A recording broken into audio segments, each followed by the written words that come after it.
परमात्मा हा मोठा आहे. वृक्षाचेही पण हाले ज्याची सत्ता राहिली अहंता मग कुठे. त्याच्या सत्तेनं सर्व जगत चालतंय म्हणजे तो मोठा आहे. मान्य एका बाजूने मान्य करू की भगवान परमात्मा मोठा आहे,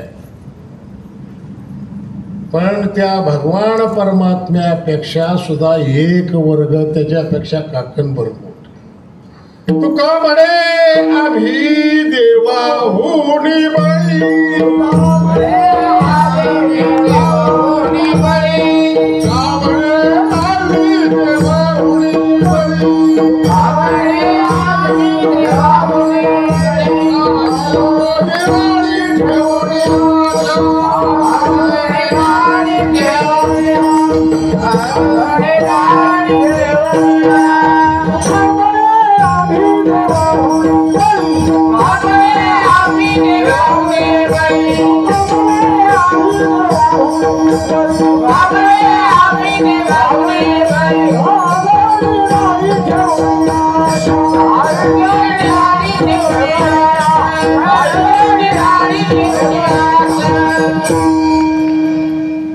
सांगतात देव मोठा असेल पण आम्ही त्याच्यापेक्षा बलवान आहोत. तुका म्हणे आम्ही देवाहुनी बळी, राहिलो निराळी ठेवून आशा. नुसती तुकोबरा सांगतात अशातला भाग. अनेक ठिकाणी संत वचन अशी दिसतात की जरी देव मोठा असला तरी त्याच्यापेक्षाही संत मोठे. देव मोठा आहे. बघा तुम्ही सगळं जगत कुणाची पूजा करते. इंद्रचंद्र महेंद्र यातेची पूजिती, स्तुती शास्त्रे ती ही यातेची स्तविती. महासिद्ध मुनी ध्यानी आराधिती, निळा म्हणे तो हा जोडला सांगत. इंद्राधिक देव चंद्राधिक देव सगळी याची पूजा करतात. स्तुती शास्त्र याचे वर्णन करतात. असा सगळ्याच श्रेष्ठ आहे, पण तो कुणाची पूजा करतो. घाली दंडवत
परमात्म्याचं स्वरूप कसं आहे. निर्गुण निराकार.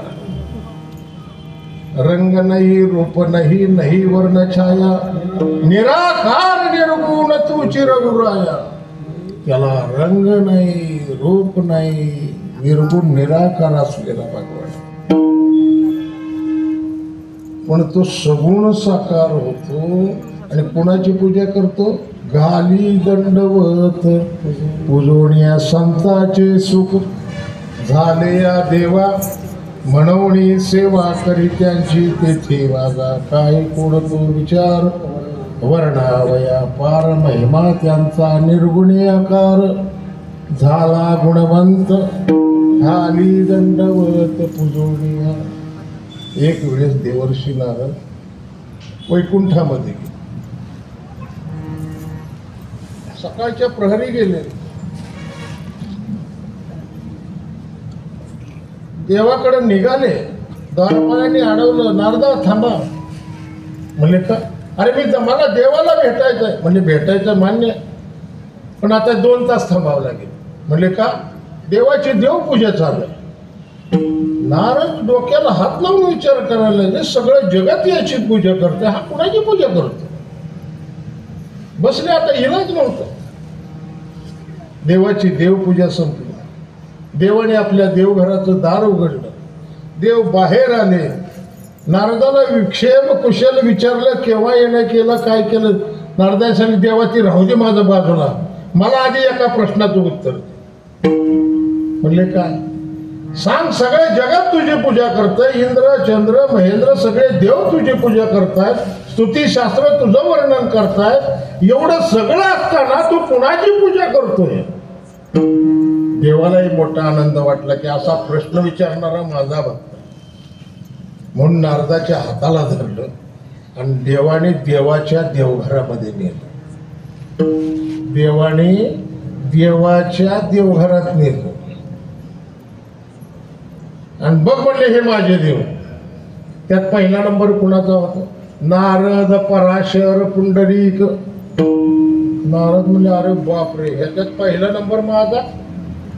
म्हणजे देवाचे देव हे संत आहेत आणि असे संत असल्यामुळं माणसं फसण्याची शक्यता आहे. म्हणून तो कोबरायला लक्ष नसेल. संत महात्मे अजून एका ठिकाणी सांगतात, जगात श्रेष्ठ कोण आहे, थोर कोण आहे, मोठा कोण आहे? त्रिवार सांगतात, साधू थोर दाना, साधू थोर दाना, साधू थोर दाना, साधू थोर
Oh त्रिवार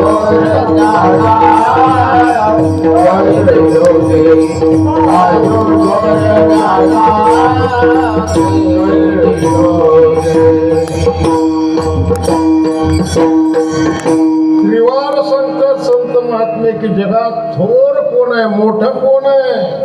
साधू थोर जाणा, साधू थोर जाणा, साधू थोर जाणा कलियुगी. आता आपण शेतकरी माणसं, मग आपल्या शेतामध्ये काहीतरी धान्य आलेलं असतंय, काही भाजीपाला पिकवलेला असतं. आपल्याला काय सगळ्या घरी संपत, मग आपण काय करतो? धान्य असेल तर आडतीला नेऊन जातो, भाजीपाला असेल तर बाजारात घेऊन जातो. मग आपलं बसून इकायला कोणाला वेळ आहे? कारण गतिमान युग आहे ना, त्यामुळे बसून इकायला वेळ नाही. मग तिथं जायचं, त्या आडतीवर ते काय असेल ते भाजी लावायची किंवा ते धान्य लावायचं. आता आमच्या तिकडं त्या मराठवाड्यामध्ये काही ठिकाणी बीट म्हणतात, काही ठिकाणी भावाला म्हणतात. मग ती एक झेंडा घेऊन चालतो, गुमास्ता ते त्या दुकानापुढं लावतो. मग लोकांना वाटतं की ह्याच्या दुकानात काही काही माल विक्रीला आहे. जे खरेदीदार असतात व्यापारी, मग ते तिथं जातात, तो माल बघतात, प्रत्येक जण मागतो. ज्याला ज्या भावात परवडेल तो मागत राहतो. तो जो काय तिथला कामगार आहे तो ते भाव पुकारत राहतो. 10,000, 10,000, 10,000. कोणतर तोपर्यंत म्हणतं 11,000, 11,000, 11,000 एक वार, 11,000, 11,000. तोपर्यंत मृदंगाचार्य म्हणतात 12,000. एक वार गेला, बाजूला पडला. 12,000, 12,000, 12,000. बराच वेळ पुकारतो. पुन्हा म्हणतो 12,000 एक वार, 12,000 दोन वार. तोपर्यंत गायनाचार्य म्हणते 13,000. 2 वार गेले, बाजूला पडले. 13,000, 13,000, 13,000. बराच वेळ म्हणतो. पुन्हा 1 वार, 2 वार, 3 वार. टिपा म्हणले नाना महाराजाच्या नावावर. पुन्हा माझ्यासारखा गेला, जरी म्हणला 20,000 रुपये देतो, नाव काढायचं नाही. एकदा होऊन गेलं, त्रिवार केलाय. तसं त्रिवार संत सांगतात की जगात सगळ्यात श्रेष्ठ कोण असेल तर संत आहे. आणि ते श्रेष्ठ असल्या कारणामुळं त्यांची डुप्लिकेट होण्याची शक्यता. आणि हा अनुभव जे पालखी सोहळ्यामध्ये आलेले असतात त्यांना नक्की येतो. पालखी सोहळ्यामध्ये 4 प्रकारचे लोक येतात. काही हौसाने येतात. हे आत्ताच्या ह्या 22 वर्षात हौसाचं गिराईक लई वाढलं. आता काल मी डोक्याला हात लावला. कालची आषाढी वारी किती लाखाची? प्रशासनाचा अंदाज आहे 28 लाख. कालची कार्तिक वारी 14 लाख. आम्हाला तर सगळं मोकळं दिसत होतं, पण प्रशासनाने काढला कशातनं अंदाज. मला कित्येक पत्रकारांनी विचारलं, म्हणजे तुमच्या दृष्टीने किती असेल? म्हटलं 7 ते 8 लाखाच्या आत. म्हणजे तुमचाच आकडा बरोबर आहे, प्रशासनाचं काय खरं. मग मला सांगा, ही संख्या वाढली, संप्रदायाची संख्या वाढली आहे. संख्येनं संप्रदाय वाढलाय, पण गुणानं कमी होत चाललाय. संप्रदाय संख्येनं वाढलाय नाही असं नाही. मी माझ्या लहानपणी बघितले, पूर्वीच्या काळामध्ये पंढरपूरला कर असायची, यात्रा कर. मग आषाढीला, कार्तिकीला, मागीला, चैत्रीला ती करीचं तिकीट फाटल्याशिवाय गावात प्रवेश नव्हता. मग त्याच्यावर अंदाज लागायचा की यात्रा किती भरली. त्यातनं अजून काही 10-20% वाढ धरायची. कुठं 3 लाख आणि 4 लाख आषाढीला यात्रा, कुठं 28 लाख.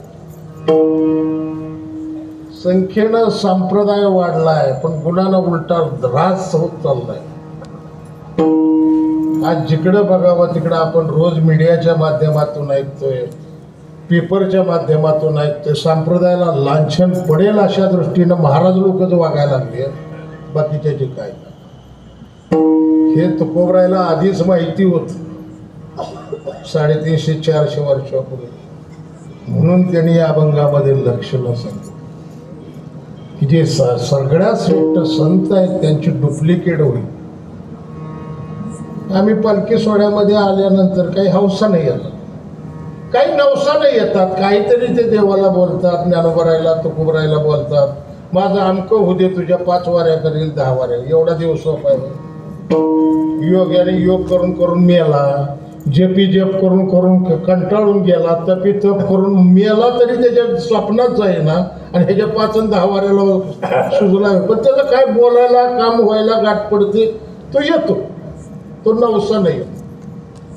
काही वर्ग असा की तो नित्य नियमाने येतो, काही उद्या घरी, पण आपली वारी आहे, परंपरेची वारी आहे, तो वारी चालवत येतो. आणि चौथा एक वर्ग येतो. आज जर 5-7 लाख रुपये, 7 लाख सोहळा एका पालखी सोहळ्याचा आहे, मग तिथं आपल्याला एवढे सगळे लोक येणार. कोण मराठवाड्यातनं आलाय, कोण कर्नाटकातनं आलाय, कोण आंध्रातनं आलाय, कोण नांदेडकडनं आलाय, कोण परभणीकडनं आलाय. पण ती काही मोकळा आलेला नसतो. एका माणसाला जर आळंदीला यायचं, तिथून पंढरपूर आणि पंढरपूरवरून पुन्हा त्याच्या नांदेडकडे जर जायचं म्हणलं तर 10-5 हजार रुपये खर्च लागते. मी ते खिशात काहीतरी घेऊन आलेलं असेल, ते आपल्याला काही घावतंय का त्याच्यात? काय नाही घावलं तर निदान मोबाईल तरी, आणि नाही सापडलं तर कापड तरी. असा एक वर्ग येतो, त्याचं बसण्याचं ठिकाण ठरलेलं असतं. विहीर असेल, कॅनॉल असेल, पाणवट्याची जागा असेल, तिथं बस. अशी वारकरी आहे. हे वाटचालीला नित्य नियमाला काय एखादी मालिका किंवा एखादा ग्रंथ बरोबर, हे सगळे डुप्लिकेटच ना. वास खऱ्या वारकऱ्याचा गंध दुर्बिणीतनं बघावं लागते. कपाळवर आहे माळ सुद्धा चापसून बघावं लागती. ती माळ घालतानाच आमच्याकडे येते, महाराज बारीक माळ घाला. तुला कुणी सांगितलं एवढी घालायला? तरी कुणी जोरदार केलेलं नाही. जिवंतपणे माळ घालायची ना, मेल्यावर म्हणायचं तुळस घाला, तुळस घाला, तुळस घाला. घालायची आयुष्यभर कोंबड्या खाल्ल्यात, तांगड्या घाला त्याच्या तोंडात. काय गरज चालली त्याच्यावर? कधी देवाचं नाव घेतलं नाही, कधी भजन कीर्तन चालू आहे तिथं कधी गेलं नाही, गावात सप्ताह आहे तिथं कधी वर्गणी दिली नाही, आणि मेल्यावर म्हणायचं या वारकरी या भजन करा. अशा वारकऱ्याने बी जाऊन वर मी या माता कोणी किती मोठा असो, तुम्ही आयुष्यभर कवा काही नामचिंतन नाही, कुठं कशात काही नाही, कुठली वारी नाही, काही नाही. आणि अशाला आपण जायचं टाळ वाजून ज्ञान माझं करा. पुन्हा म्हणायचं अंतकाळी मी परदेशी. ते स्मशान वैराग्य सगळ्याला येत कुठपर्यंत, जोपर्यंत स्मशानात आहे. बाहेर निघाला की गेलं सगळं माती. तिथं बसल्यावर एवढं वैराग्य काय खरं हो माणसाचं. आता मागा होता ठेस लागून पडला मेला. आपण बी कवा तरी एकदा जाणार आहे. हे कुठं म्हणतो स्मशानात, आणि तिथून बाहेर आला गेलं की इकडं फोन चालू तिकडं फोन चालू, काय काय चालतं सगळ्याला माहिती. पण असे जगात सगळ्यात श्रेष्ठ संत आहेत, त्यांची डुप्लिकेट होईल. म्हणून तुकोबराय या अभंगातून लक्षण असा 3 महत्वाची लक्षणं तुकोबरायाने सांगितली. लक्षणं ही 2 प्रकारची आहे, एक अंतरंग लक्षण आहे आणि एक बाह्य लक्षण. तर वैष्णवाचं बाह्य लक्षण काय? गोपीचंदन ओटी, तुळशीच्या माळा, हार मिरवती गळारे, टाळ मृदंगाई पुष्पाचा वर्षाव, अनुपम्य सुख सोहळारे, किंवा ऊर्ध्वपुंड्र भाळ कंठी शोभे माळ, कापी जे कडे काळ तया घेणे, कपाळाला गंध, गळ्यामध्ये तुळशीची माळ, पंढरीची वारी. हे वैष्णवाची बाह्य लक्षण. ह्या बाह्य लक्षणाने माणसं फसतील. म्हणून तुकोबरायांनी या अभंगामध्ये 3 प्रमुख अंतरंग लक्षणं सांगितलेली. पहिलं लक्षण तुकोबराय सांगतात, वैष्णव त्याला म्हणा, भक्त त्याला म्हणा, महात्मा त्याला म्हणा, साधू त्याला म्हणा की ज्याचं सर्वस्वी माया देवावर, तो वैष्णव. अवघी देवावरी माया. पण बघा, संतांची वाचन आहेत, संतांची अक्षर आहेत, विनाकारण कुठलंही अक्षर कुठेही घातलेलं नसतं. मी अक्षर म्हणतोय, शब्द तर लांबच राहिला. संत जे बोलतात, संत जे सांगतात ते अतिशय तोलून मापून फार मोठा त्याच्यामध्ये अर्थ ठेवून थोडक्या शब्दामध्ये सांगतात. तुकोबराय सांगतात जे वैष्णव आहेत त्यांचं सर्वस्वी माया कुणावर आहे? देवा. माया म्हणजे काय? आता आपल्याला एकच माहिती, एक ब्रह्मन दुसरी माया. नाही तर कोणी त्यांना जिचं नाव माया असेल ती माया. माया या शब्दाचाच अर्थ आहे प्रेम. मग पण प्रेम शब्दाचा अर्थ काय? प्रेम शब्दाचा अर्थ प्रेमच, माया शब्दाचा अर्थ प्रेम. पण दोन्हीमध्ये अंतर जे आहे ते जमीन आसमान. माया म्हणजे काय? प्रेमच आहे ना, पण अंतर मात्र जमीन आसमानचं आहे. जे केव्हा ना केव्हा तरी तुटल्या जातं त्याचं नाव प्रेम. आणि कसलाही प्रसंग येऊ द्या, जे प्रेम तुटत नाही तिचं नाव माया. विठाला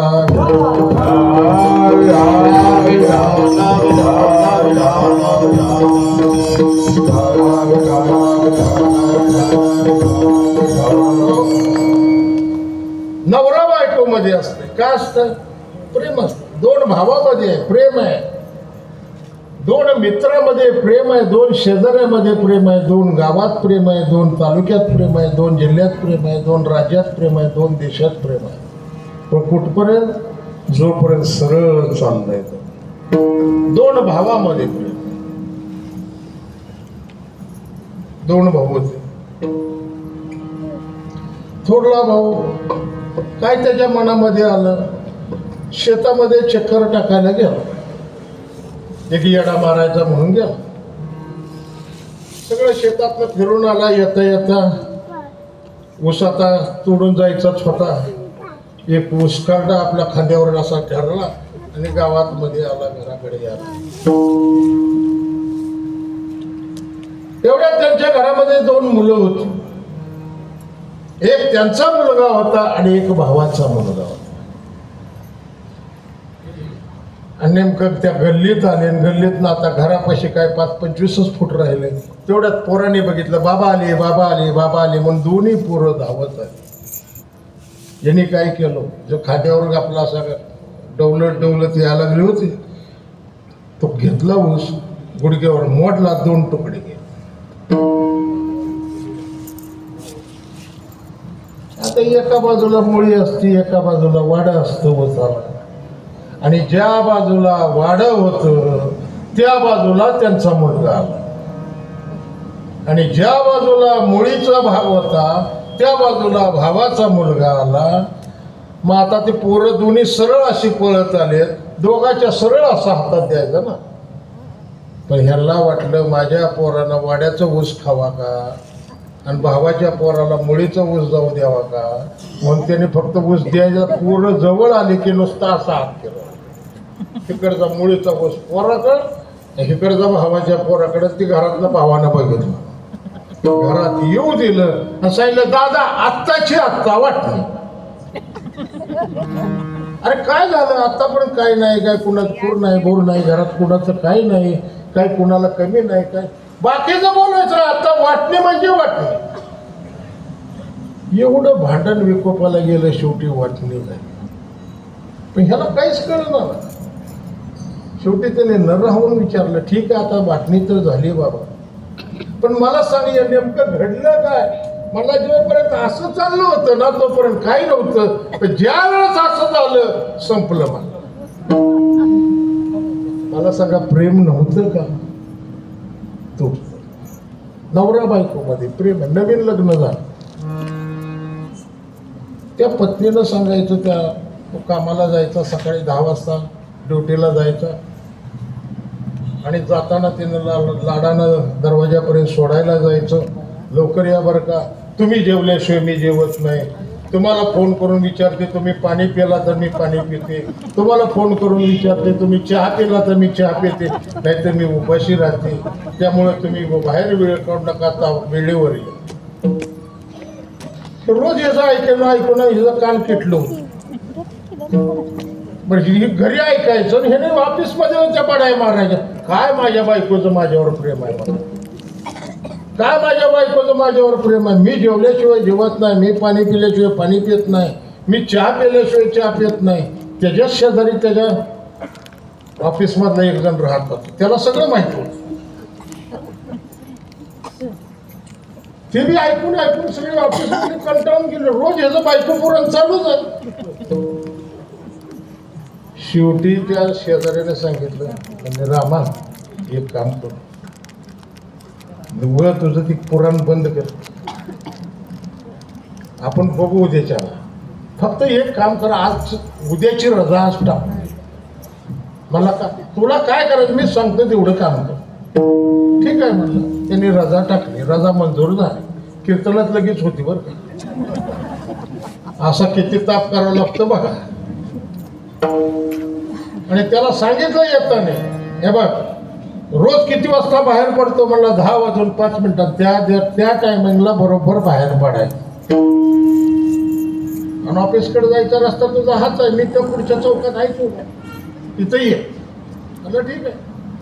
त्याप्रमाणे दुसऱ्या दिवशी सकाळी बरोबर 10:05 निघाला. तो पुढच्या चौकात होताच. दोघाचा रामराम सामशाम झाला. चल म्हणला.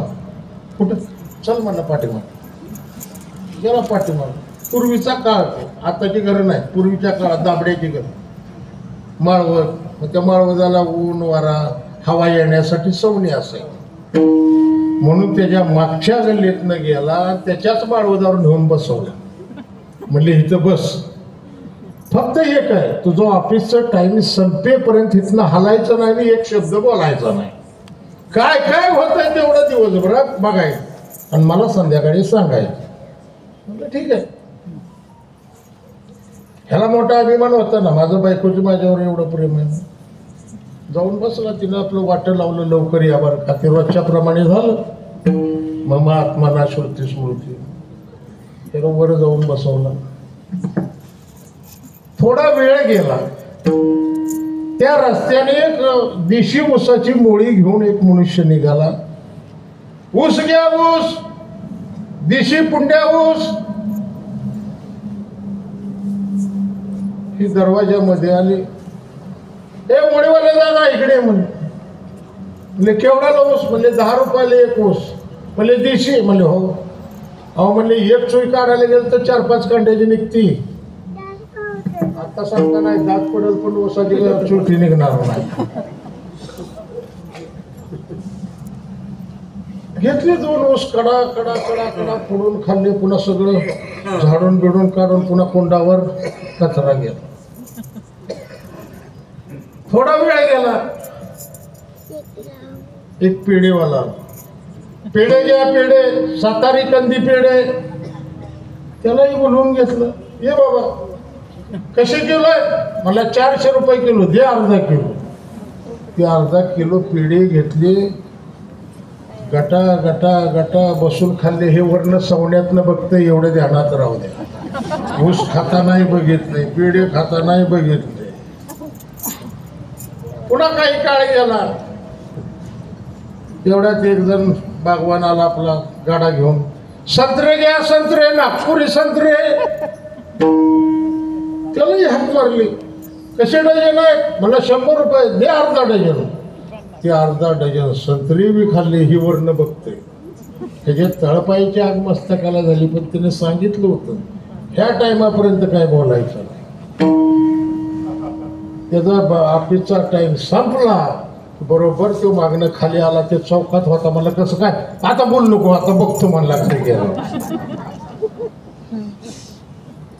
हा दारात जायच्या आधी ते दरवाजामध्ये हजर होत. याच्या हातातली बॅग घ्यायचा प्रयत्न केला. असा काय हिसडा दिला. त्याने 4 कोलांट्या खाल्ल्या खाली. ह्याने जसा गेला तशी बॅग भिरकावली त्या सोफ्यावर आणि बसला बोटासहित. तसा जवळ गेली तर पाणी घेऊन गेली. अहो काय झाले? काय म्हणणार? काय झाले सांगा ना. मी बॅग घ्यायला लागले तर मला बॅग घेऊन दिली नाही. मला धक्का देऊन खाली पाडलं. नाव पाड नको म्हणजे या जरा बोल नको एक शब्द. अहो झालं काय? काय साहेब काय तुमच्यावर राग काढला का? साहेबांनी लोकांचा दाव तुमच्यावर काढला का? अजिबात बोलायचं नाही. मला बराच वेळ दोघाचा झाला. म्हणले आज काय कळलंच नाही. म्हणली ती आल्यापासून बघते 1 तास झालं इथं आल्यापासून सारखी धूस चालू आहे. म्हणला 20 रुपयाचे 2 ऊस. तिला वाटलं ह्याला कसं काय कळलं. पुन्हा बराच वेळ गेला. सांगा नेमकं काय घडलंय. तुम्ही तुमच्या कोणी मित्रांनी तुमचा अपमान केला का साहेबांनी तुमच्यावर ताव काढला का साहेबांनी काय तुम्हाला रेस्टिकेट केलंय का नेमकं केलंय काय सांगा ना. म्हणजे का असे का आडेवेडे घेत आहे.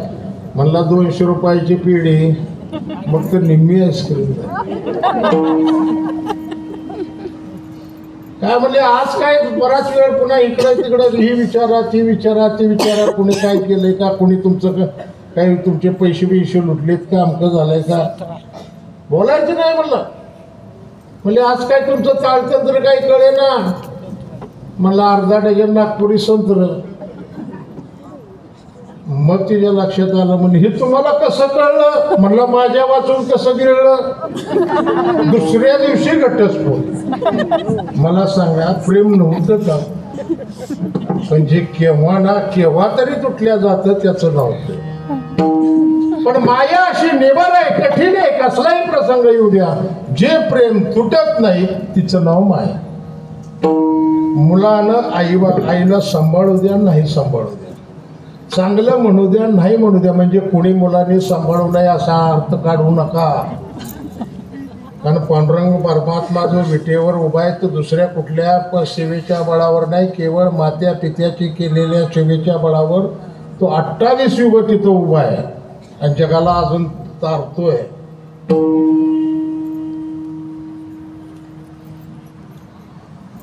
त्यांनी नाही समजू द्या काही म्हणू द्या थिरडी म्हणू द्या म्हातारे म्हणू द्या काही म्हणू द्या पण जगामध्ये अशी कुठली आई म्हणत नाही की माझ्या पोराचं वज वाटोळं होऊ दे म्हणून.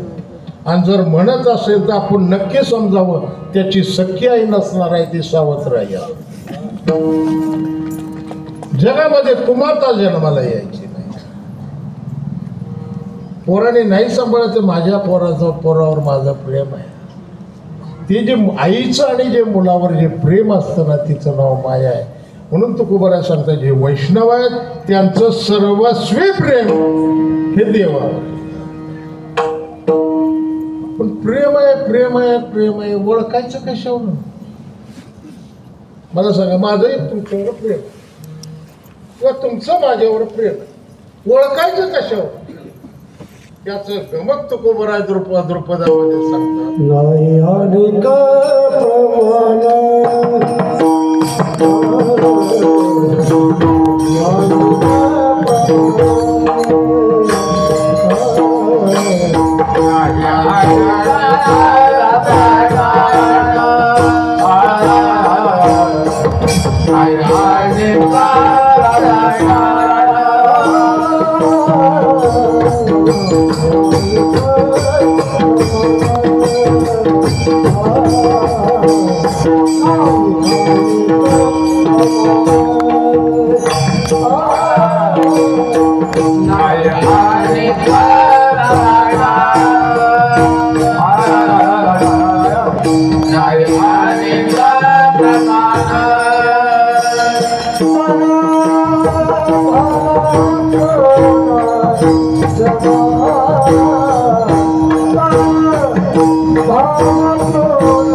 Nani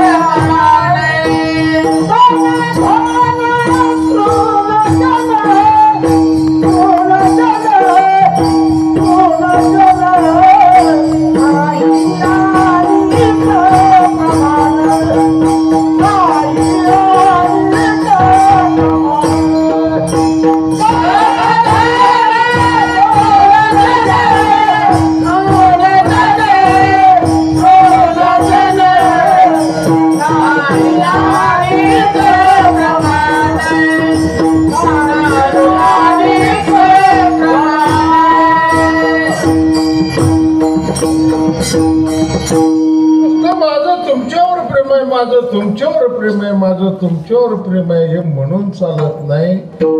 प्रेम नाही बोलता चालता दाखविता, हे दाखवता येत नाही, बोलता येत नाही, चालता येत नाही, हे अनुभवायचं आहे. मला सांगा, तुमच्या आमच्या प्रेमाच्या सगळीकडे वाटण्यात आलेलं आहे. काही शरीरावर प्रेम आहे, काही घरदारावर आहे, काही शेतीवाडीवर आहे, काही मुलाबाळावर आहे, काही शेजाऱ्या पाजाऱ्यावर आहे, काही आपले नातेवाईकावर आहे. आपल्या प्रेमाच्या वाटण्या झालेल्या. पण जे वैष्णव असतात, जे भक्त असतात, संत महात्मे असतात, त्यांचं सर्वस्वी प्रेम देवावर असतंय. आणि तुमच्या आमच्या सगळ्यांचं प्रेम या 3 ठिकाणी विभागलेलं आहे. एक म्हणजे तन म्हणजे शरीर, धन म्हणजे पैसा, आणि जन म्हणजे आप्तवर्ग. पण जे संत आहे, जे महात्मे, जे वैष्णव आहेत, ते शरीरावरही प्रेम करत नाहीत, धनावरही प्रेम करत नाहीत, जनावरही प्रेम करत नाही, त्याला गावता समान मानतात. कारण त्यांना चांगलं माहिती आहे देह आपला आहे का, देह एक काळाचे. बरं आलाय कसा, पंचभूताचा गोंधळ केला एके ठाई, मेळ लाविला सबळ अहंकार त्या पाठी. बरं हे शरीर प्रेम करण्याच्या लायकीच तरी आहे का? पण काय महाराज, आपण शरीरावर प्रेम करतो, लोकांचं कशाला सांगतो महाराज, लोकांचं सांगतो.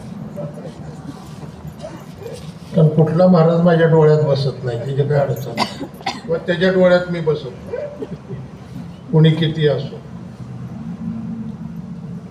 काय महाराज, आम्ही एवढं नटवतो, एवढं थटवतो. सकाळी जरी दाढी केलेली असली, आता कीर्तनाला उभं राहायचं म्हणलं की 10 मिनिटं आधी दाढी करतो. का? अंगावर काय अत्तर फित्तर मारून येतो काय, वास तुझा काय वास द्यायचा इथं? एवढं आपण शरीराला नटवण्याचा थटवण्याचा प्रयत्न. शरीर कसं आहे, तो गोबरायला विचार. शरीर दुःखाचे गोठार, शरीर रोगाचे भांडार, शरीर दुःखाचे गोठार, नाही आपण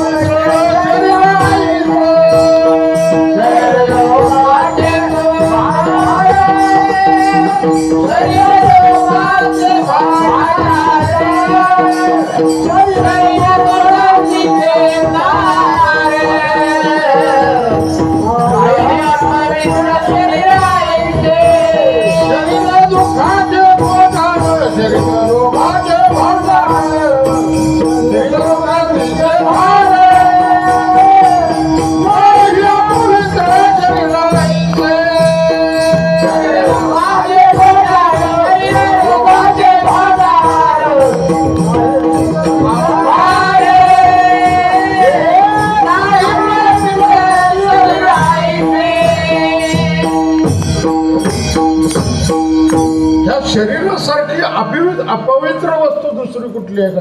जन्माला आला तरी विठ्ठल आणि मी आला तरी विठ्ठल, अपवित्र. बरं दुःखाचं कोठार म्हटलेलं आहे. एक दुःख झालं त्यातला कसा तरी बाहेर पडतो, तर दुसरं आलेलंच आहे. ते संपत नाही तोपर्यंत तिसरं आहे. सारखं दुःखावर दुःख, दुःखावर दुःख. कारण हे राडगाड आहे. सुख झालं की दुःख येतं, दुःख झालं की सुख येतं, हे चालत राहतं. कर्म जसं असेल त्यानुसार, कर्मानुसार सुख दुःख हे भोगावे लागतात. बरं रोगाचं तर भांडार घरच आहे. काय कुणाला कसला कसला रोग होईल काय सांगता येत. पूर्वीच्या काळामध्ये सांगत होते कॅन्सर झालं की माणूस कॅन्सर झाला, वाचत नाही. आता त्याच्यावर संशोधन झालं, कॅन्सरला औषध आलं. तोपर्यंत त्या कॅन्सरला औषध येईपर्यंत दुसरा रोग हजर आहे. हे काय एड्स नावाचा रोग आहे. आता म्हणले त्याला औषध नाही. त्याच्यावर संशोधन सुरू झालं तर दक्षिण आफ्रिकेत एक रोग आला. चालता चालता माणसाच्या हाताला गोळे येतात, हातापायाला, त्यातनं रक्त वाहते, माणूस जागेवर मरतो. तुम्ही काही करा, रोगाचं भंडार करा, मला सांगा, एखाद्या माणसाला लापशी चांगली आवडते, आज बेत लापशीचाच होतं ना, हा, मग त्याला आवडती म्हणून त्यानं हो म्हणून खाल्लं. मग ते जास्त जर खाल्लं तर ते पचत गेलं, मग त्याला झालं अपचन.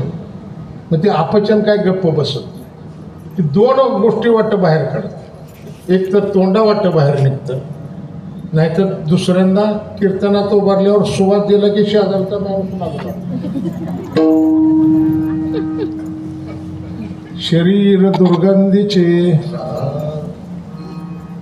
मला सांगा, ज्यावेळेस हा जीव गर्भावस्थेमध्ये असतो त्यावेळेस कायची अवस्था, मातेची अवदर कोहरी पचोनी विष्ठेच्या दातरी उकडोनी नवमासवरी जन्मजन्मोनी मरती विष्टाने पचो इकडे नाकी तोंडी क्रमी किडे गर्भवतीचे दुःख गाडे कवना पुढे सांगा. ज्यावेळी जीव गर्भावस्थेमध्ये असतो त्यावेळी विष्ठेचा लेप आहे, नाका तोंडामध्ये कृमी किडे जातात. नास्तिकातली नास्तिक जरी अवलाद असली तर अमावस्येची रात्र असावी, काय हिरण काय विरपण होता त्या जंगलात, ह्याला संध्याकाळी सोडावं आणि ह्याला पलीकडे जायचं असावं. देव नाही म्हणून जर रोज जरी बोंबलत असला तरी राम राम राम म्हणत गेल्याशिवाय राहणार नाही. कारण दुःखामध्ये माणसाला देवाची आठवण येते, सुखामध्ये येत नाही. तो जीव ज्यावेळेस त्या मातेच्या उदरामध्ये उकडून निघतोय मग तिथं देवाची प्रार्थना करतो की देवा मला एकदा दुःखातनं बाहेर काढ.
माणसाला देवाची आठवण येते. तो गर्भावस्थेमध्ये जीव सगळ्या विष्ठेचा लेप आहे, नाका तोंडामध्ये कृमी किडे जात आहेत, जीव रुपडून निघतोय. तिथं काही एअर कंडिशन बंगला आहे, थंडी वाजते म्हणून गरम व्हावं, गरम होतंय म्हणून AC लावावा, ही काय भानगड. तर देवा मला एकदा या दुःखातनं बाहेर काढ, देवा मला या दुःखातनं सतत सोहमचा जप. शेवटी देवाला दया आहे. प्रत्येक जीवाला, प्रत्येक माणसाला देव पहिल्यांदा गर्भावस्थेमध्ये दर्शन देतो. त्याच्या समोर जाऊन गर्भावस्थेमध्ये उभारतो. बाबा काय काय सारखा धावा करतोय, काय नेमकं काय, मला या दुःखातनं बाहेर, आता मला हे दुःख सहन होत नाही. बर, मी जर तुला दुःखातनं बाहेर काढलं तर तू काय करशील. आठवी न पाय हा माझा नवस रात्री आणि दिवस पांडुरंगा. रात्रंदिवस तुझं चिंतन करेल आणि जीवाच्या पाठीमागं लागलेलं जे काय अनादिकाळापासूनचं चक्र आहे, जन्माला यायचं, जीवन जगायचं, मरायचं, पुन्हा जन्माला यायचं, हे रहाटगाडगं मी संपून टाकेल. हे देवाला गर्भावस्थेमध्ये वचन देतो. देव त्याला त्या गर्भावस्थेतनं बाहेर काढतो, म्हणजे जन्माला घालतो. पण याच्यावर अनंत जन्माचे संस्कार असतात खोटं बोलण्याचे. ते मूल जन्माला आल्याबरोबर बाहेर त्या म्हणून जे ओरडतं ना ते देवाला सांगतो तुला खवा दिलंय वचन म्हणून. तिथनं आपलं खोटं बोलणं चालू होतं. आणि संतांना चांगलं माहिती आहे शरीर प्रेम करण्याच्या लायक. कबीर महाराजाच्या जीवनामध्ये घडलेला प्रसंग आहे. काशी क्षेत्रामध्ये कबीर महाराज सकाळच्या प्रहरी रस्त्यानं देवाचं चिंतन करत करत निघाले. लोकांनी दुकानं उघडलेली होती. कबीर महाराज समाधी अवस्थेमध्ये देवाचं चिंतन करत करत रस्त्याने निघाले. तेवढ्यात एका बाजूच्या गल्लीतला कुत्रा येतो, त्यांच्या पिंडरीचा लचका तोडतो, चांगला असा गोळा काढतो, कुत्र निघून जातं. कबीर महाराज तसेच समाधी अवस्थेमध्ये देवाच्या चिंतनात मग्न होऊन पुढे जात असतात. तो दुकानदार पळत जातो, कबीर महाराजाच्या दंडाला धरतो. महाराज अहो थांबा. म्हणजे काय झालं, काय झालंय जरा बघा तुमच्या पायाकडं. आणि त्याची अवस्थाच असते देहीच विदेही भोगूद अशी अवस्था आहे. बघतायसे जाणा जे देही उदास गेले अशा पाश यावर उदास असलेले. म्हणजे काय झालं, अहो म्हणजे त्या मागच्या गल्लीतनं कुत्रं आलं, तुमच्या पायाचा पिंडरीचा लचका तोडलाय. मग कबीर महाराजांनी मागं बैलाचा पायातनं भळभळा भळभळा रक्त वाहतंय. जान दे बोले कुत्ता जाने चमडा जाने. एवढी तयारी आहे का आपली. ब्रह्मानंदी लागली टाळी, ब्रह्मानंदी लागली टाळी,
देहावरच नसतं.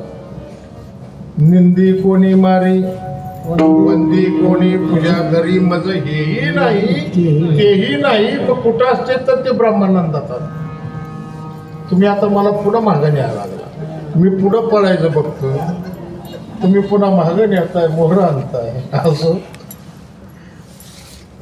कारण एवढंच नाही, ते काय खातात हे सुद्धा त्यांना सांगता येत नाही. काय खातो आम्ही कासया सांगा. ते तुकोबरायच्या घरी मेहुणे आले, कधी नाही ते पुण्यावरून. जिजाबाईने आवडीने स्वयंपाक केला. तुकोबराय डोंगरावर भजनाला गेलेले, तिथून आले, हातपाय धुतले, केव्हा येणं केलंय केव्हा नाही चौकशी झाली. दोघांना जेवायला ताटं मांडली, जेवायला बसले. तुकोबरायने पुंडलिकवरती झालं की लाभ बरकत भरा भरा भरा भरा खायला सुरुवात केली. मेहुणा मात्र ह्या भाजीत तुकडा घालतंय, त्या आमटीत तुकडा घालतंय, त्या आमटीत घालतंय, त्या कोशिंबिरीत घालतंय, ह्याच्यात घालतंय, त्याच्यात घालतंय. सावकार न तुकोबराय कशातच काय लागणार. मेहुणा चाकत माकत खायला लागला. तुकोबरायचं यथेच्छ जेवण झालं. म्हणजे दाजी झालं, म्हणजे हो. धुतला हात, चतकोर चपातीवर मेहुण्यानं हात धुतला. सगळं झालं, पण ती जिजाबाईच्या लक्षात आलं आपला भाऊ जेवला नाही, काय भानगड आहे. पण तुकोबरायने काही सांगितलं नाही. तिला वाटलं जवळ गाव आहे, एखाद्या वेळी जीवन आला असेल म्हणून आपलं खायचं म्हणून खाल्लं असेल. आणि ज्यावेळी जिजाबाईने ताट जेवायला घेतलं, सगळ्या भाज्यामध्ये चटण्यामध्ये तुकडा बुडवावा. आणि मग लक्षात आलं जर फादर खावला आणि जेव्हा त्या वसरीला आल्या, म्हणजे साधं एवढं कळू नये, साधं एवढं सांगता आलं नाही तुम्हाला कुठल्याच भाजीत मीठ नाही म्हणून. त्याच्यामुळे माझा भाऊ उपाशी राहिला. तुकोबराय सांगतात आवले मी काय खाल्लं हेच मला माहिती नाही, तर कशात मीठ आहे कशात नाही मी काय सांगणार आहे. काय खातो आणि कास या सांगाते सांग म्हणजे मी काय खाल्लं हेच मला माहिती नाही. अशा देहीच विदेही अवस्थेमध्ये असतात. मग ते शरीरावर प्रेम, त्यांना चांगलं माहिती आहे शरीर कसं आहे, हे नाशिवंत आहे. हा देह नाशिवंत, मळमूत्राचा बांधा वरी चर्म घातले रे, कर्म कीटकाचा सांधा रव रव दुर्गंधी रे, अमंगळीचा बांधा स्मरे त्या हरिहरा शरण जाई. याच्यावरचं जर चांबडं काढलं ना, मग कुणाचं गोर असेल, कुणाचं काळं सावळं असेल, कुणाचं काळं असेल, कुणाचं पांढरं असेल, ते चांबडं काढलं तर काय हो शेवटी माणसाजवळ माणूस राहील का. उगा कल्पना करा, कुणाचं काढू नका पण कल्पना करा. ही अवस्था आपल्या शरीराची. बरं समजा शरीर हे जर पडलं पुरलं तर त्याला कृमी कीटक खातात, जाळलं तर ह्याची 3 चिमटी राखच होती. आणि जर तसंच जर पडलं रस्त्यावर कुठं तरी त्याला कृमी किडे पशु पक्षी खातात. काय अवस्था आहे. त्यामुळे ते शरीरावर प्रेम करत, म्हणजे शरीरावर प्रेम करत नाही ते धनावर काय प्रेम करणार. त्यांना चांगलं माहिती आहे धनाच्या पाठीमागं 15 अनार्थ आहे. ज्याच्याजवळ भरपूर पैसा आहे ना, तुमचं आमचं सोडा, तुमच्याजवळ असून किती असायचे मग 15-20 लाख किंवा 50 लाख. पण ज्याच्याजवळ भरपूर आहे ना, टाटा बिर्ला अंबानी ह्यांना विचारा तुम्हाला झोप लागते का, ते म्हणजे नाव घेऊ नका. मग काय करतात 2 गोळ्या खातो तरी झोप येत नाही का. म्हणजे एवढा मोठा पैसा आहे त्याची कुठं चोरी होती का काय होतं हे वाटतं का. पहिला अनर्थ आहे चोरी असं. मला सांगा चोर ज्यावेळेस चोरी करायला येतो त्यावेळेस म्हणतो का नाना महाराज आम्ही तुम्हाला साष्टांग दंडवत घालतो, तुमच्या घरात जेवढा पैसा अडकाय सोनं नाणं आहे ते आमच्या या उपरण्यात टाका, आम्ही ते बांधतो, पुन्हा अजून एकदा साष्टांग दंडवत घालतो, तुम्हाला रामकृष्ण हरी म्हणतो आणि निघून जातो. असं करतो का. काय करतो, जे त्या घरातला दरवाजा उघडत नाही उघडला तर दरवाजा तोडतो. त्याच्या हातात जे असेल समोरचा जो कोणी असेल त्याच्यावर तो मारतो आणि त्या माध्यमातून हिंसा होऊ शकते. मग ते चोरीचंच धन असतं. ते काही चांगल्या मार्गाला जाते का, सप्त्याला जाते, कारण सप्त्याला तर घेऊच नाही तर खाणाऱ्याला सगळ्याला पुन्हा तसलीच बुद्धी सुचाईल. खोटं बोलणं आलं, काम क्रोध लोभ मद मत्सर अहंकार हे सगळं वाढतंय त्याच्यामुळे. मग मद्यपान करतो, परस्त्री भ्रमण करतो, वेश्यागमन करतो, जुगार खेळतो, असे जवळजवळ 15 अनर्थ भागवतामध्ये सांगितलेले आहेत. आणि त्यांना माहिती आहे धन कसं आहे, कधी आता हे आहे थोड्या वेळा नाही, कधी इकडं सावली पडेल कधी तिकडं सावली पडेल. पण ते आपलंही नाही, देह काळाचे धन कुबेराचे, आपल्या जवळचं बी काही नाही. त्याच्यामुळं प्रेम करत. पण एक जण उपटसुंब्या उठला, मला नाही तुम्ही सांगताय ते चुकीचं आहे. अहो तुमच्या संतांजवळ आम्ही सगळ्या संतांची चरित्र वाचली. एक जर एकटे एकनाथ महाराज जर सोडले तर बाकी तुमचे सगळे संत हे निष्कांचन होते. कुणाच्या घरी काही पक्का नव्हतं. जर तुकोबरायचं जर बोलायचं झालं तर आम्ही सदैव सुडके जवळी येता चोर धाके जाऊ पुढे विके कुत्री घर राखाचे. अहो तुकोबरायचं सांगायचं म्हणलं तर त्याच्या घरात जर दुसरीकडे कुठे चोर चोरी करून आला, त्यांच्या घरी लपायला गेलं तर त्याच्या मनात भीती निर्माण व्हायची की आपण इकडून तिकडून काय आणलं त्यातलं हिथं काही टाकावं का. एवढं मोकळं चाकळं घर हो. त्यांच्याजवळ नव्हतं म्हणून ते प्रेम करत नव्हते.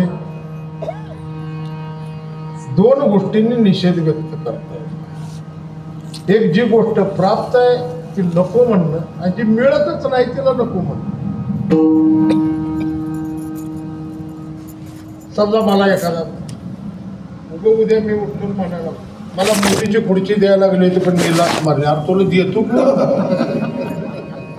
तुला घरात निवडून देणार, नगरपालिका ग्रामपंचायत लांबच राहिली, पंचायत समिती का ही लांबच राहिलं, पुन्हा आमदार बी लांबच राहिला, खासदार म्हणून यायचा आणि त्या 544 मधनं तुला निवडायचं आणि मग मोदीची खुर्ची मिळतच नाही तर मी लाथाटली मग.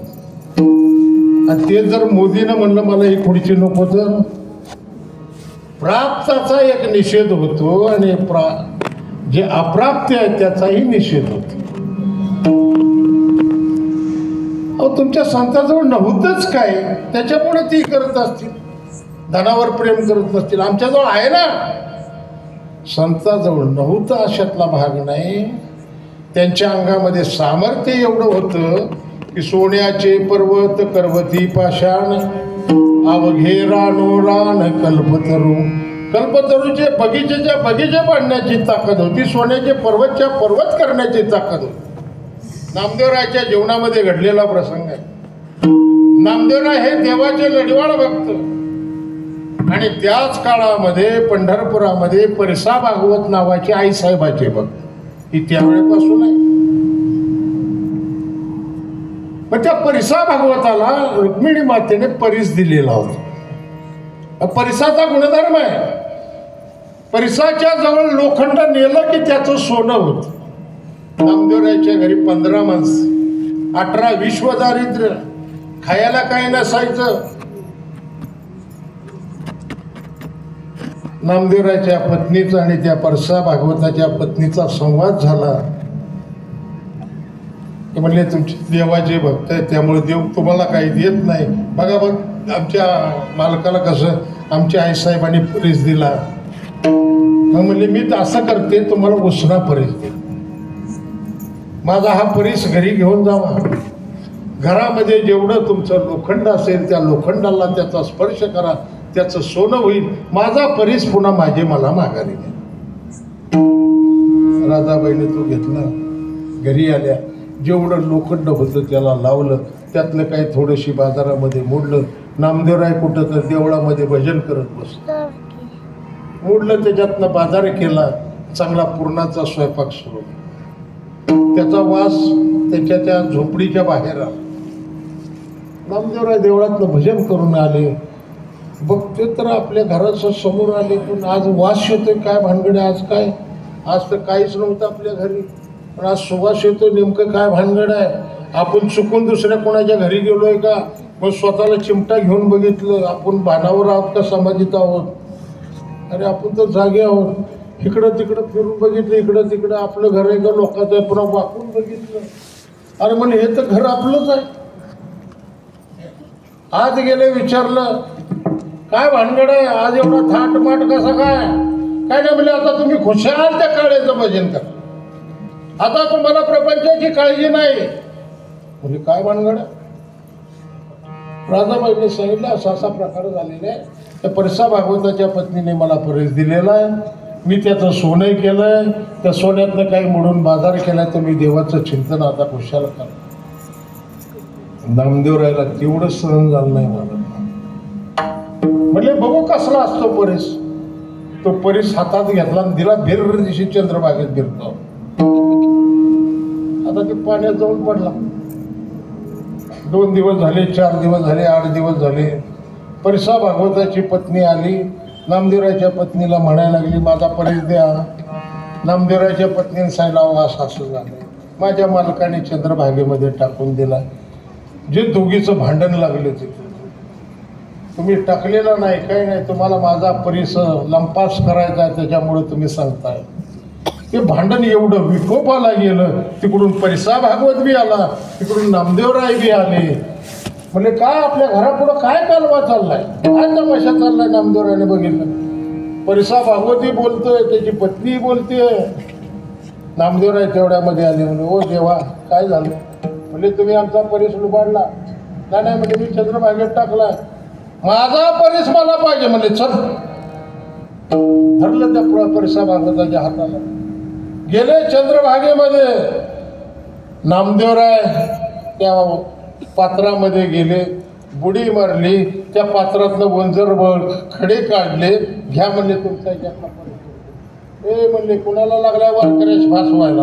वाळूचे खडे कुठं परीस असतात, बाकीचं बोलायचं नाही, परीक्षा करायची आणि घ्यायची. नामदेवराय जरा जोरात बोलले.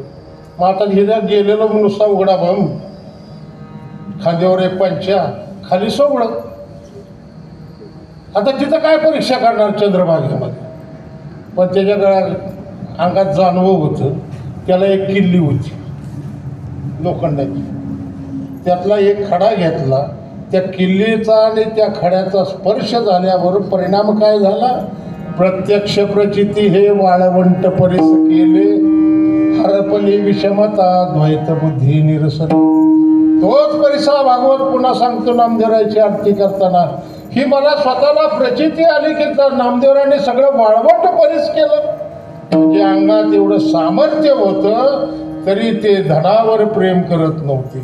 म्हणजे शरीरावर प्रेम करत नाहीत, धनावर प्रेम करत नाहीत, ते जनावर प्रेम काय करणार आहे? त्यांना चांगलं माहित आहे घेणं कसं आहे. घेणं हे सुखाचे दिल्या घेतल्याचे अंतकाळीचे नाही. तुम्ही कसंही वागा, लोक तुम्हाला नावं ठेवणार आहेत. एखादा जर संसार करायचं म्हटलं की म्हणजे काय ह्याने पसारा मांडला.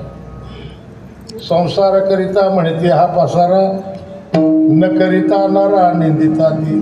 एखादा जर मुलगा म्हटला ना मला लग्न करायचं, लग्न करायचं, लग्न करायचं, माणसामध्ये काय माजले बघा. उठ सूट उठतंय, लग्न करायचं, लग्न करायचं, लग्न करायचं म्हणून मान म्हणतंय. आता सध्या तीच अवस्था झाली. मुलीच कुणी दिला.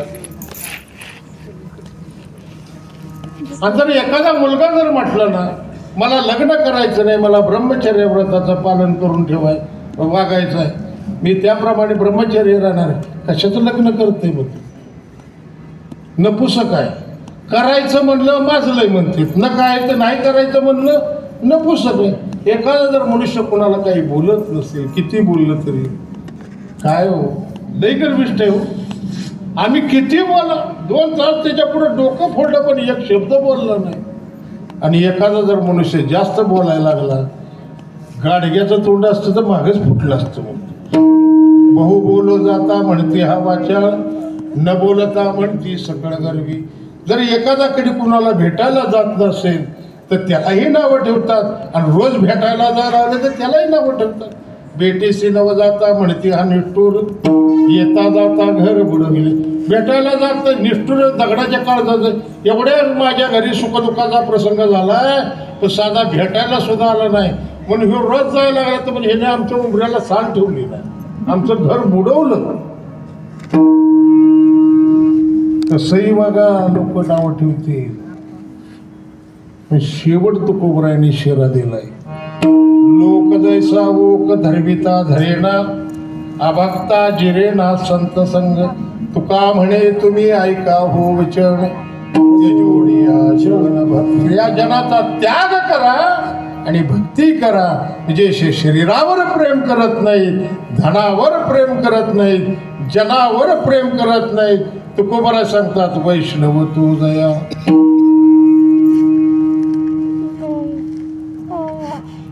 पण जर समजा आपण शरीरावर प्रेम करत नाही, धनावर प्रेम करत नाही, जनावर प्रेम करत नाही, तो जर वैष्णव म्हटलं तर एखादा वैतागलेला माणूस असतो. तर या लक्षणाची अतिव्याप्ती नावाचा दोष येऊ शकतो. वैतागलेला मनुष्य तो आत्महत्या करतो. मग मला सांगा, आत्महत्या करणाऱ्या माणसाला शरीर आवडतंय का? धन आवडतंय का? आणि जन आवडतंय का? आणि हे जर आवडलं असतं तर ह्याने आत्महत्या केली असती का? हे लक्षण तिकडं जाईल, तो वैष्णव ठरेल. म्हणून तुकोबराय तिसरं महत्वाचं लक्षण सांगतात, पडता जड भारी, पडता जड भारी.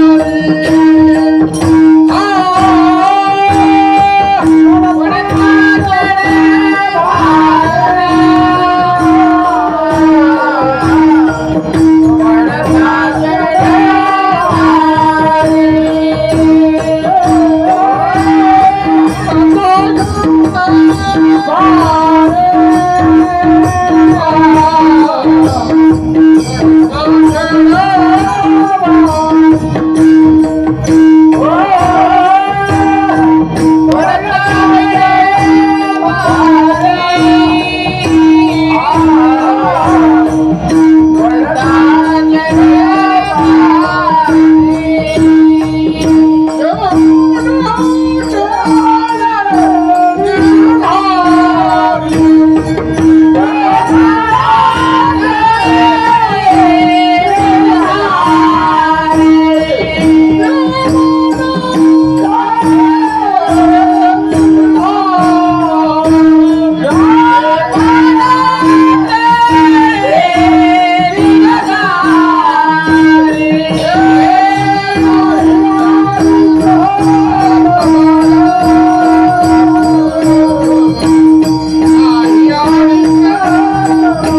आपला टाइम संपून 15 मिनिटं झाली. आपण काय सगळा मागता आम्ही पकवाजाने कीर्तनकाराने टाळकऱ्यानेच घेतलाय काय? बसणारा नाही काय? चतुर्थीचे गणपती एकदा बसवले की 10 दिवस चालू नये चालू नये. कीर्तनात सगळी वाटणी असते बरं.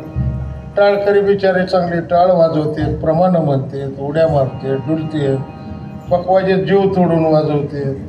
बसणाऱ्याने काय करायचं? गपचूप बसायचं. बसणाऱ्याकडे काम असतं, त्याने हाताने टाळी वाजवायची, मुखाने पुंडलिकचा गजर करायचा. अहो गावात एक माणूस असते, अख्खं गाव जागं करते. आता इथं 1500 माणसं आपल्या शेजारी झोपलेला माणूस जागा होईल ना. मला सांगा, ही एवढा उद्योग करायची काही गरज आहे का? आज 8-10 दिवस हा कार्यक्रम करायचा, त्याचं नियोजन करायचं, इथं पंक्ती घालायच्या, लोकांना जेव घालायचं, कीर्तनकार बोलवायचे, ती येतोय का नाही बघायचं, ऐन टायमाला काय करायचं, पंचायत सगळ्या भानगडे असताना सगळं उभं करायचं. आणि तुम्हाला ते कानावर पडायण्यासाठी तेवढं करायचं आणि तुम्ही गपचूपच बसायचं. असं करू नका. मी 5 ते 10 मिनिटात सगळं संपतो. आणि जर नाही तुम्ही ते तसं जर माझं मी सांगतो तसं ऐकलं तर मग पुन्हा 2 तास बी लांबलं. पण जेवण केलंय आता काय काळजी नाही.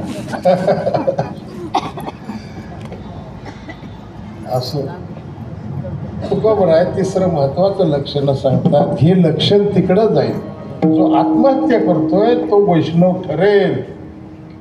म्हणून तिसरं महत्वाचं लक्षण सांगतात, कसलं जरी संकट पडलं तर जो घेतलेल्या नेमाला जो टळत नाही तो वैष्णव.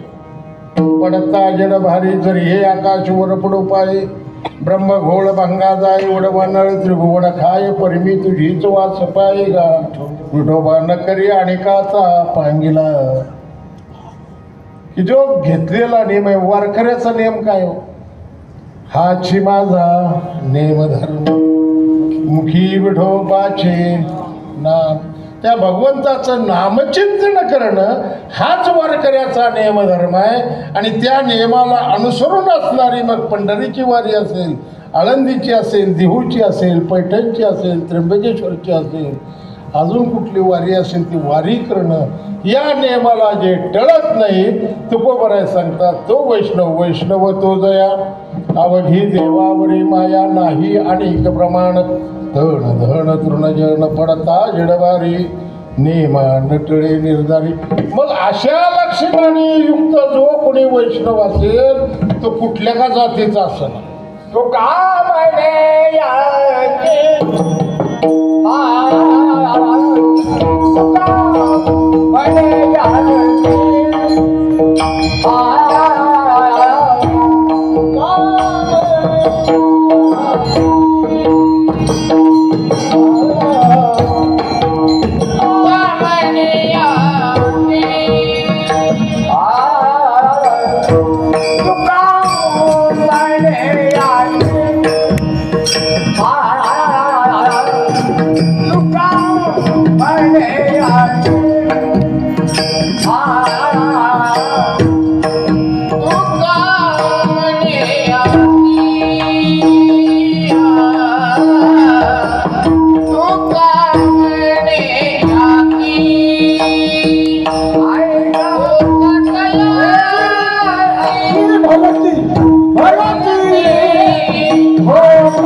Guna Jana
जातीची गरज आहे का?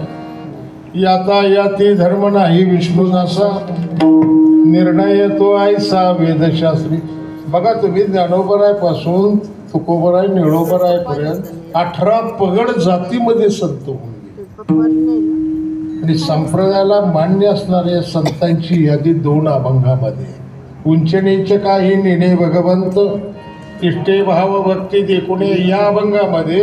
आणि पवित्र ते कुळ पावन तो देश, जेते हरीचे दास जन्म घेत. कबीर मोमीन लतिफा मुसलमान, सेना नावी जाण विष्णुदास.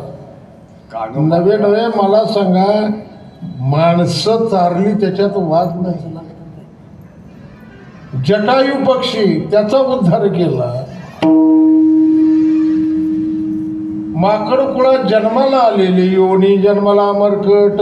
वैष्णवा माझी अतिश्रेष्ठ, हनुमंत म्हणावा या कनिष्ठ, ऐसा पापिष्ट कोण आहे. वैष्णवामध्ये अग्रगणी असणारे मारुतीराय. अहो तुकोबरायने त्यांना विचारावं, काय भक्तीच्या त्या वाटा, मद दाबाव्या सुमटा, मला भक्तीच्या वाटा दाखवा. एवढा अधिकार कशामुळे जर होत असेल तर ते वैष्णव आहे, ते या लक्षणाने. म्हणून तुकोबराय सांगतात, तो वैष्णव कुठल्या का जातीचा असेना आम्हाला पूज्य आहे. नाही अनेक प्रमाण धन धन तृणजन. आपली सेवा संपलेली, वेळ भरपूर झालाय. पण आता बसणाऱ्याला एक विनंती आहे, जर तुम्हाला हात असले आणि देवाने जर तोंड दिलेलं असलं तर एकदा संतांचं चिंतन मोठ्या प्रेमाने करा. आपण लगेच सेवा संपू. ज्ञानेश्वर